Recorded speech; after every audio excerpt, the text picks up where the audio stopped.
C'était Tiogaïtienne de Miss Ko. Donc c'est une chanson... Très bon choix. Oui, voilà, une chanson chinoise qui m'a un petit peu fait penser à l'intrigue de votre livre. Donc cette relation Alison, Franck, Caroline. C'est j'ai besoin de toi, mais je sais pas comment le dire. Et en même temps, je sais qu'on est fait l'un pour l'autre, mais quand est-ce qu'on va se revoir? On sait qu'il y aura un prochain jour. Donc voilà, c'est un petit peu l'histoire de cette chanson. Qui, je pense... est lié à votre livre, voilà, bien. C'est ça, si je ne m'abuse. Combien de temps ça vous a pris d'écrire ce livre ? La vérité, en fait, moi, je suis quelqu'un... Bah oui, pendant ça faisait 4 ans que j'étais plus inspirée. Moi, j'ai écrit... Ce que j'adore faire, c'est vraiment raconter des histoires dans les romans. J'ai écrit le premier en 2002. J'ai mis 7 ans à trouver un éditeur. Il est paru donc en 2007. Et j'avais réécrit un roman entre deux. Et là, ça faisait à peu près 5-6 ans que je n'écrivais plus. Pour moi, je n'étais pas inspirée. Donc, c'était complètement bloqué. Alors, j'écrivais pour les autres. Je faisais les livres des autres. Et j'étais en colère après moi parce que je me disais, mais c'est fou, j'ai le réseau d'éditeurs, je connais tout. J'ai tout pour réécrire un roman. Et je n'étais pas inspirée. Et c'est cette discussion avec cette amie, alors allez savoir pourquoi, qui a réenclenché. J'ai dormi. Et le lendemain... Alors, moi, quand j'écris, en fait, c'est le matin.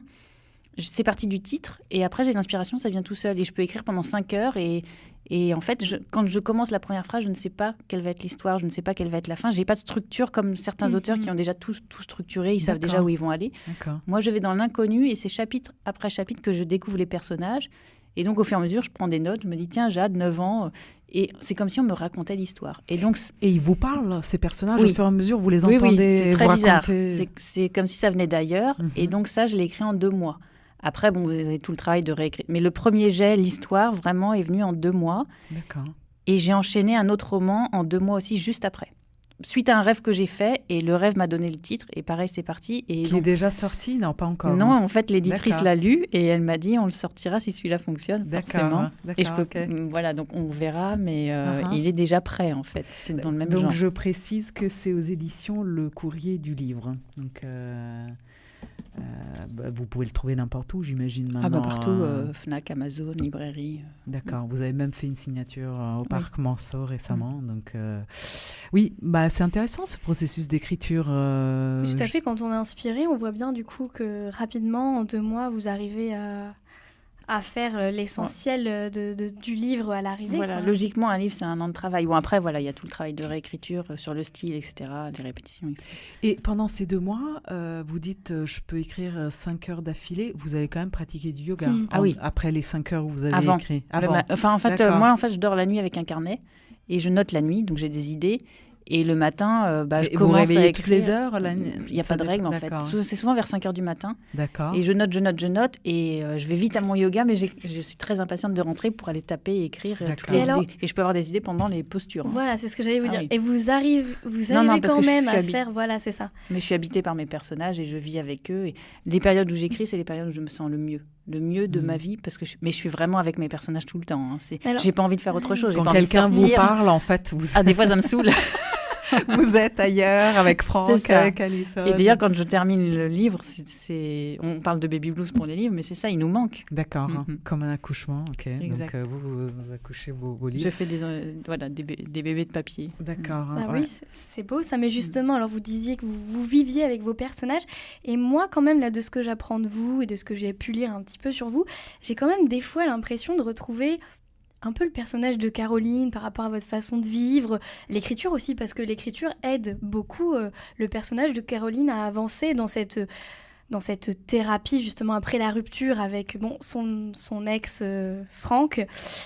Donc ça l'aide beaucoup à avancer, et vous aussi en fait ça vous aide à avancer, ça vous fait vivre justement pendant ces 2 mois intensément. Alors vraiment, vous pensez pas que Caroline est un petit peu votre double ?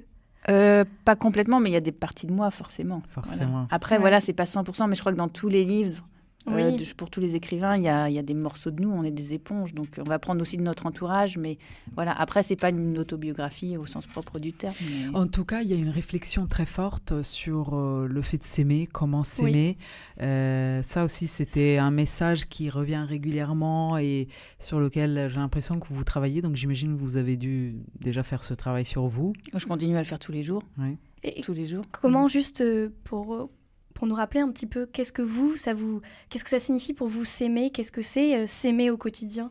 En fait, c'est une question qui m'a longtemps travaillé parce que c'est vrai que la plupart des thérapeutes, des coachs vous disent il faut commencer par s'aimer soi-même et tout. Il y a des fois, on a envie de dire moi je m'aime, voilà, je suis bien, je m'aime. Oui. Et en fait, c'est pas ça. Et alors moi, à force de me poser la question et de réfléchir à ça, je pense qu'en fait, c'est juste apprendre à se faire du bien, à écouter sa petite voix. Et par exemple, c'est tout bête, mais un ami qui va vous dire tiens, on fait une soirée ce soir, tu viens dîner.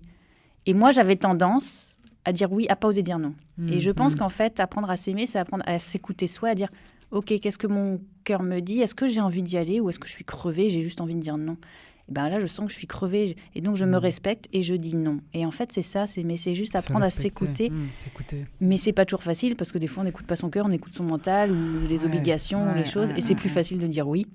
Et donc, c'est faire ce travail, mais dans tout, en fait. Dans le travail, dans les relations, arriver à chaque fois à prendre ce recul avant de répondre et se dire ok, est-ce que vraiment ça va me faire du bien?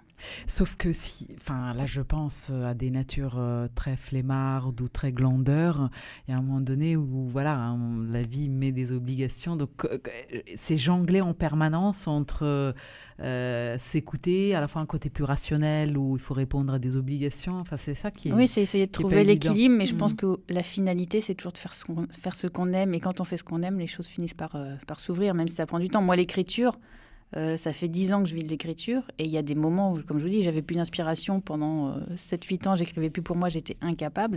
Et il y a des moments où j'ai lâché. Pourquoi je suis allée dans la gastronomie? C'est parce qu'en fait, les livres, la presse était sinistrée, il n'y avait plus de travail, et je me suis dit, il faut que je fasse autre chose. Oui, il faut quand même vivre. Voilà, donc vous vivez de votre métier. Voilà, je vis de l'écriture. D'accord. Oui, aujourd'hui, je fais que ça, et pour rien au monde, je pourrais retourner dans des bureaux comme j'ai fait avant. Ou voilà. Mais après, c'est un choix, c'est que je gagne beaucoup moins bien ma vie qu'il y a 10 ans.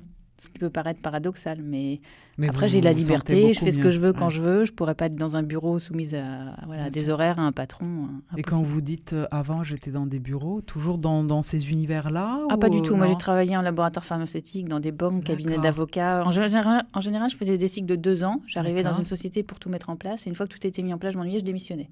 Et j'ai fait ça pendant des années, des années. Et j'ai une sœur qui est thérapeute ou autre et qui me disait toujours, mais travaille pour toi. Et je disais, mais je ne sais pas quoi faire. Voilà. Et ça a été une énième démission, et où là j'avais une copine journaliste et auteure et je me disais j'aimerais bien faire comme elle, mais bon, journaliste je connaissais pas, moi je suis autodidacte, j'envoyais des articles à des rédactions mais on me répondait pas, et elle me dit écoute, je travaille pour un médium, va le voir, il pourra peut-être t'aiguiller. Et donc j'ai été voir cet homme qui s'appelle Claude Alexis d'ailleurs. Un médium? Voilà, un voyant. D'accord. Et donc ça remonte, il y a 10 ans, il y a 11 ans.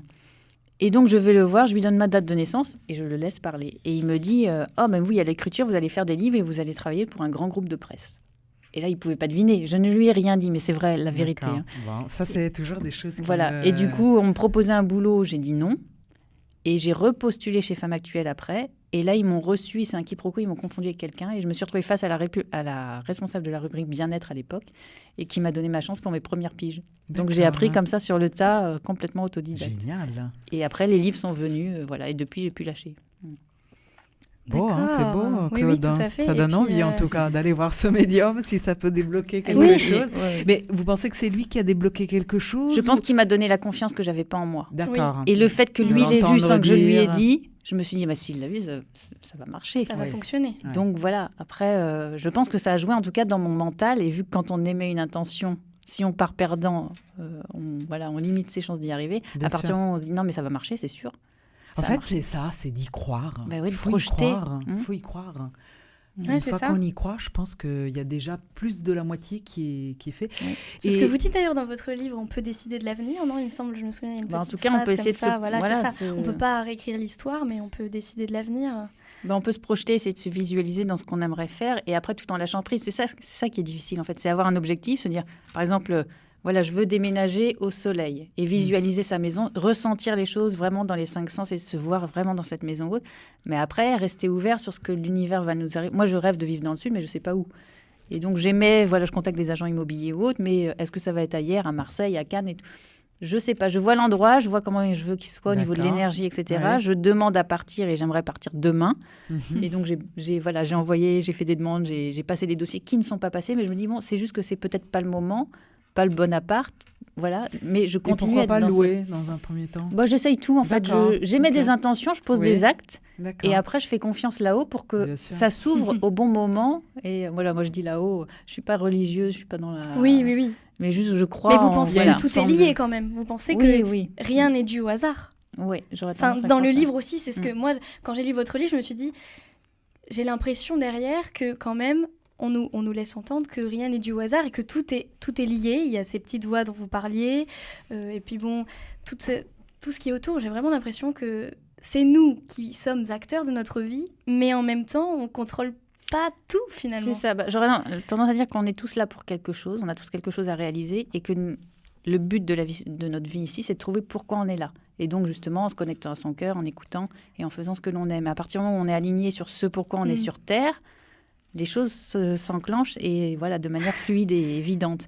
Tant qu'on n'a pas compris ça, on va faire... c'est la mission de vie, la mission de vie que Caroline doit accomplir durant ce roman. Voilà. Mais du coup, Caroline, elle, sa mission, c'est de pardonner Franck. C'est ça ou non? C'est quoi sa mission? Ça en fait partie. Ça en fait partie. Pour grandir. Et après, elle va aider les autres justement par rapport au travail qu'elle aura fait. Comme même, lui, il va grandir aussi par rapport à ça. Et pourquoi pas aussi son thérapeute finalement. Vous parliez des thérapeutes et c'est vrai que c'est aussi une thérapie pour le thérapeute de discuter avec son client, son patient. Mais, qui est aussi un client parce qu'il gagne sa vie aussi. Oui, tout à fait. Par là. Oui, mais c'est un effet miroir en fait. On est dans l'autre, on s'aide soi-même et très souvent on passe des messages pour qu'on a besoin d'entendre. Donc en fait, souvent, ce que l'autre nous dit, c'est ce qu'on a besoin d'entendre. C'est ce que, d'accord. Ce qu'on dit. Mais moi, des fois, je me surprends à dire à des copines des choses et je me dis, mais en fait, c'est pour moi ça.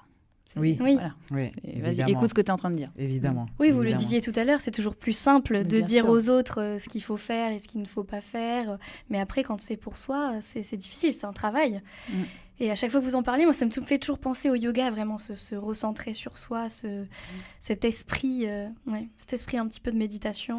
Donc, pratiquer du yoga. Et tout de suite après la musique, on va revenir donc, sur votre blog où on trouve plein d'excellentes adresses. Je confirme parce que je suis une experte dans certains, les massages, en tout cas Paris, j'ai beaucoup testé. Et je ne connaissais pas l'institut dont vous parlez, mais on en reparle tout de suite après.